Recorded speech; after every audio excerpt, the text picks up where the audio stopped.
compulsory elementary education for boys and girls. That was where the equality started. At one time, I used to be quite a technical person. That was a while ago. So I'm not sure I'm the right guy to talk that much detail, but maybe just touch upon a few things related to the theme of the conference. And we didn't even have the digitizing capabilities to move that data from analog to digital, and those were the innovations of that time. Once we had almost infinite capacity of databases and memory, now the real limitation is analytics, because now you can capture and store almost infinite amounts of information, and many companies do. In some ways, that's used for evil, like in the big social media engines and so forth, but it can also be used for good. Once I started tracking at the individual voter level, I was astonished to find that even between 2019 and 2021, roughly 30,000 people had come in 21 who had not come in 19. I'm a member of the GST Council. I don't know if that's a good or a bad thing. But when I go to these meetings, I find that we have this wonderful source of data. There's no other system in the world that like the GST network. It captures every transaction everywhere in the country. And yet almost no analytics happen. That's what rationalism is. That's what Periyar said. Think for yourself. Even if I say so, doesn't matter. Does it make sense to you? One of the things that I hope defines our government, my Chief Minister, myself, every one of our actions, we relate to our values. We relate to the philosophy of the Dravidian movement and the motivation for us to be in public life. At least some of us had decent circumstances and opportunities outside of politics. It was not a kind of way to make progress personally. But we come for a greater cause. We come because we believe that society should be benefited by a certain set of values. We try to create legislation, schemes, programs, fund them in a way that we think will advance society and improve the quality of life of our citizens.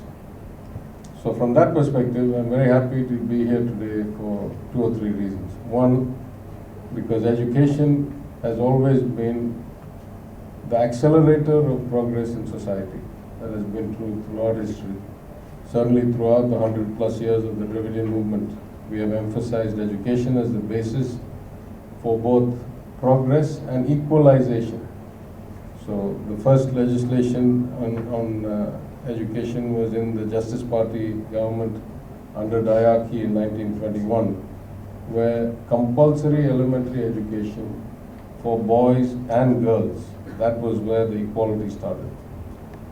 So as somebody who has believed very much both in personal life, in my family, in the movement, in education, I'm very happy always to attend such conferences and speak to students. In particular, institutions like Loyola College, we have to pay a greater debt of gratitude. As in Madurai, I pointed out many times, the early Christian missionaries who came and settled and set up educational institutions, medical institutions, hospitals in places like Chennai and Madurai have greatly contributed to the advancement of our society, and we must remain grateful for that. Places like Loyola College have produced stellar alumni, exemplary leaders around the world. And that adds its own value because it shows to the rest of the community that such progress is possible, that there is a pathbreaker ahead of you and has created a path that you can follow. Above all else, I think an event like today, where relatively devout practicing Hindu like me is invited as a chief guest to this institution run by a Christian organization, where outside we have the traditional Sandanam and Kungumam to greet us in, and the wonderful job being done by the compere here, who is of the Muslim faith. This, I think, is what distinguishes Tamil Nadu and gives us hope that we are a different society. And so I think for all these reasons, I'm very, very happy to be here today. At one time, I used to be quite a technical person. That was a while ago. So I'm not sure I'm the right guy to talk that much detail, but maybe just touch upon a few things related to the theme of the conference. As a couple of people pointed out, and in fact, the Economist magazine once had it on its cover, data is the new oil. The value of information was always high. Sorry, sir. No problem. I'm happy to note my colleague, the local MLA, Dr. Elan is here. I greet him as well.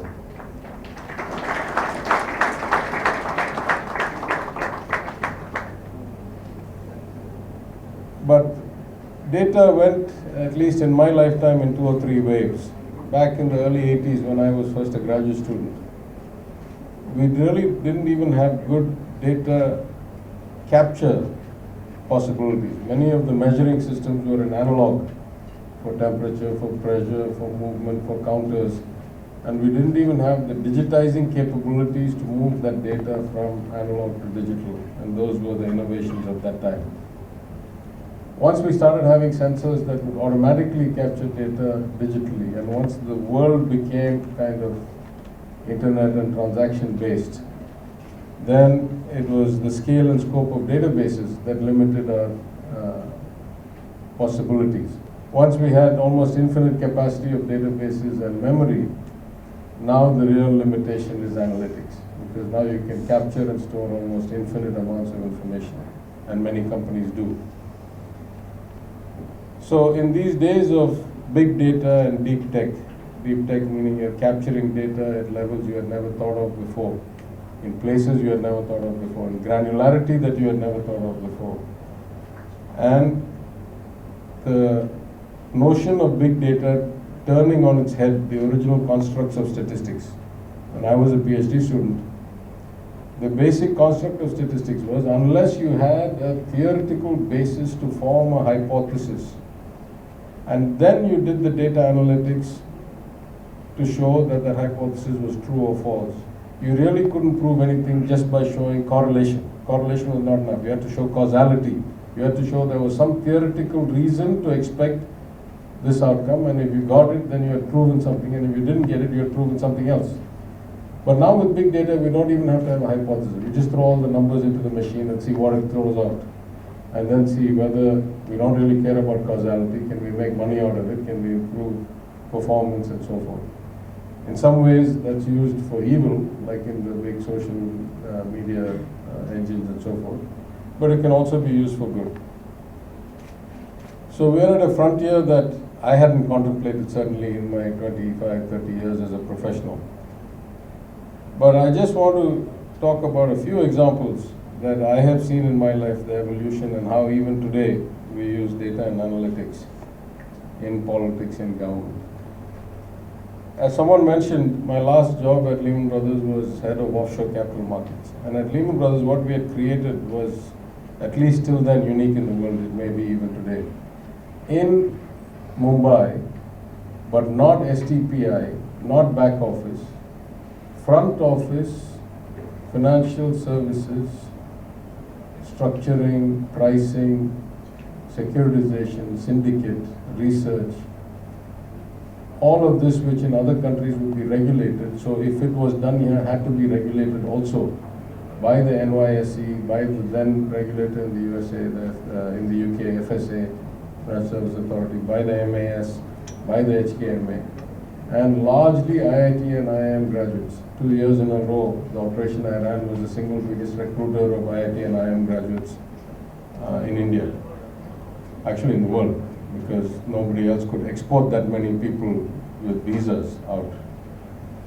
And we created this processing engine that greatly leveraged our capital markets franchise, particularly in the more complex products like structured credit, synthetic risk, exotic volatility, which was just impossible to do without that level of human talent in that quantity, and therefore it was not available in places like New York or Hong Kong. So we built what at the time was the pioneering center for such analytics in the world, tax-paying, front office, not STPI, regulated, sitting in Mumbai and servicing the world. That was cutting edge. Now almost everybody does something similar, except they do it in other places, not in India. In politics, ever since I came and started thinking about how we capture what we do, though the DMK was better than most people in capturing data, the level of analytics was not that great. Over my years in the IT wing, we improved it a lot. I don't want to go into detail because it may not be relevant and there's no upside to me to reveal all the secrets we have. But I will say only one thing. Whatever I think I know about how voters behave and what happens, every election I find out I actually don't know that much at all. The more data we collect, the more we analyze, the more we find that there are subtleties and patterns and movements that we can't even contemplate. I'll just give you one example. I ran for election in 2016 in the same Madurai Central constituency. Roughly 150,000 people came out to vote. I ran for election, or my colleague, my coalition partner, MP ran for election in 2019. Roughly 150,000 people came out to vote. I ran for election as MLA in 21. Roughly 150,000 people came out to vote. Of course, the results varied a lot. I won by 6,000 votes the first time. The MP won by some 25,000 votes. And then the second time I won by 34,000 votes. But the assumption when we see the same 150,000 is we think the same people are coming out to vote because it's about 60% of the voters. But once I started tracking at the individual voter level, I was astonished to find that even between 2019 and 2021, roughly 30,000 people had come in 21 who had not come in 19.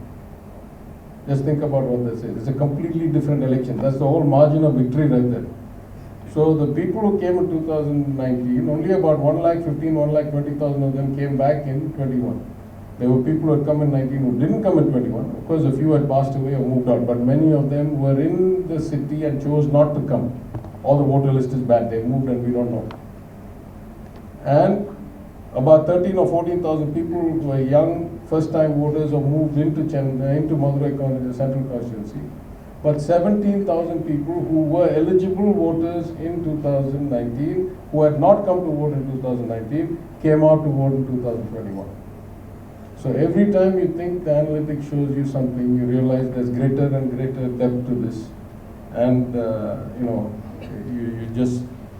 you have to be in this perpetual quest because it's never ending. In government also we use data, though not as much as we do in politics, and even politics not as much as we do in business. But I will just give 2 or 3 examples. One, we have announced a data purity project that we've been undertaking in the government of Tamil Nadu since last May when we took office.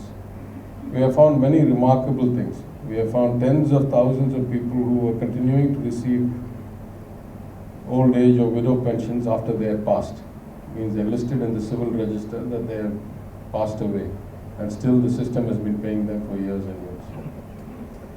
We find that when we gave the 4,000 rupees per card as the corona relief measure, which was brilliant, it helped our economy go through a much lower dip than others. But several lakh cardholders who had never bought a ration product from a ration store before that 4,000 rupees and had never bought a single product after that 4,000 rupees collected that 4,000 rupees. So hundreds of crores were spent to people who otherwise had never felt the necessity to buy subsidized food. Either they exist or they don't exist, we don't know, but we start somewhere. I'm a member of the GST Council. I don't know if that's a good or a bad thing. But when I go to these meetings, I find that we have this wonderful source of data. There's no other system in the world that like the GST network. It captures every transaction everywhere in the country. And yet almost no analytics happen.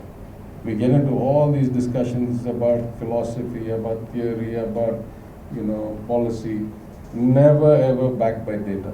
So I kept raising that, and what the Union Finance Minister did, because I kept saying it all the time, she made me a member of the Standing Committee on GST Reforms. and said, you go and figure out how we can use the data. So hopefully one of these days we'll do that. But why I'm saying all these examples is that in every walk of life, the more informed we are, the better decisions we can make. Our philosophy is our philosophy. Sometimes even our philosophy should be subject to change if the outcomes don't match. I was just having a discussion with the principal and rector before I came here. And I said, I talk to people of all different political philosophies, even the other extreme part of the spectrum compared to me.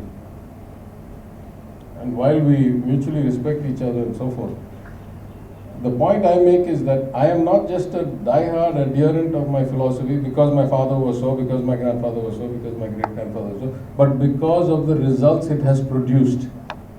We have superlative outcomes compared to the rest of the country, in education, in health, in social development. So if my philosophy had not produced these results, I should have started questioning whether this is the right philosophy or not. That's the whole point. It's not just that you should be, that's what rationalism is. That's what Periyar said. Think for yourself. Even if I say so, doesn't matter. Does it make sense to you? So we follow this because we get outcomes. In that sense, such progress is a constant. Life always keeps moving forward. The world keeps progressing. Humanity keeps progressing. Sometimes we see bad consequences of data analytics, but there are so many good ones to come. And on a day like today, I'm reminded why I see myself as a lifelong student, because just reading that, there's so many things that interest me that I wish I had the time to follow. Anyway, there's a time for everything. I have greater responsibilities now than attending conferences, but you have the great luxury of attending a conference like this, meeting new people, learning new things, discussing any idea that comes to your head.